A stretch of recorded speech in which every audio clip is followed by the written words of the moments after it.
Next हमारे पास है अगर एंटीरियर स्पाइनल आर्टरी का स्ट्रोक हो जाएगा। अगर एंटीरियर स्पाइनल आर्टरी का स्ट्रोक हो, जब हमने पढ़ा था सर्कल ऑफ विलियस, आपको पता ना सर्कल ऑफ विलियस में बेसिकली क्या होता, आपकी इंटीरियर स्पाइनल आर्टरी एएस से इंटीरियर स्पाइनल आर्टरी निकल रही थी, वहां से दो वर्टिब्रल आर्टरीज निकल रही थी, दो वर्टिब्रल आर्टरीज मिलकर क्या बना रही थी, आपके यहाँ पे बेसिलर आर्टरी बना रही थी। लेकिन हमारा क्या है टॉपिक, इंटीरियर स्पाइनल आर्टरी का स्ट्रोक हो जाए तो उसमें कॉर्टिकोस्पाइनल ट्रैक की प्रॉब्लम आ जाएगी। अगर कॉर्टिकोस्पाइनल ट्रैक की प्रॉब्लम आएगी जिसकी वजह से क्या होगा, आपको पता है ना वॉलंटरी मूवमेंट्स जो कंट्रोल कर रहा था बॉडी की, जिसकी वजह से क्या होगा कॉन्ट्रालेटरी यानी सेम साइड पे यानी डिफरेंट साइड पे, अगर लेफ्ट साइड पे स्ट्रोक हुआ तो राइट साइड में प्रॉब्लम आएगी, अगर राइट साइड में प्रॉब्लम हुई है तो लेफ्ट साइड की फाइंडिंग आएगी। ठीक है, इसको बोलते हैं कॉन्ट्रालेटरल साइड यानी अपोजिट साइड पे। अगर लेफ्ट साइड पे डैमेज हो रहा है तो बॉडी की क्या आएगी, राइट साइड पे प्रॉब्लम आएगी। इसे बोलते हैं कॉन्ट्रालेटरल पैरालिसिस हो जाएगा अपर और लोअर लिम्स का।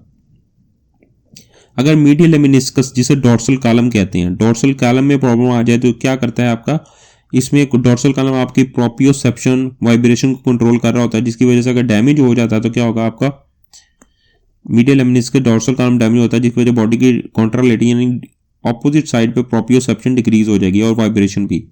अगर इसमें कॉर्डल मेडुला डैमेज हो जिसमें हाइपोग्लोसल नर्व होती है जिसे क्रेनियल नर्व 12 कहते हैं, उसकी वजह से इप्सिलेटरल हाइपोग्लोसल डिस्फंक्शन हो जाएंगे, यानी उसी साइड की जो टंग है वो उस अगर जिस साइड का लेनियन होगा उसी साइड पे टंग डेविएट कर देगी। इसे बोलते हैं ipsilateral hypoglossal dysfunction.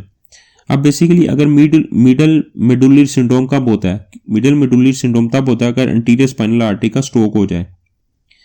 Anterior artery का स्ट्रोक कब होता है, क्योंकि आपको मिडियल मेडुलरी सिंड्रोम तब होगा एंटीरियर स्पाइनल आर्टरी से ब्रांचेस कुछ निकलती हैं जिसे पैरामीडियन ब्रांचेस निकलती हैं, पैरामीडियन ब्रांचेस। अगर उनका स्ट्रोक हो रहा है तो क्या होगा आपको मिडियल मेडुलरी सिंड्रोम।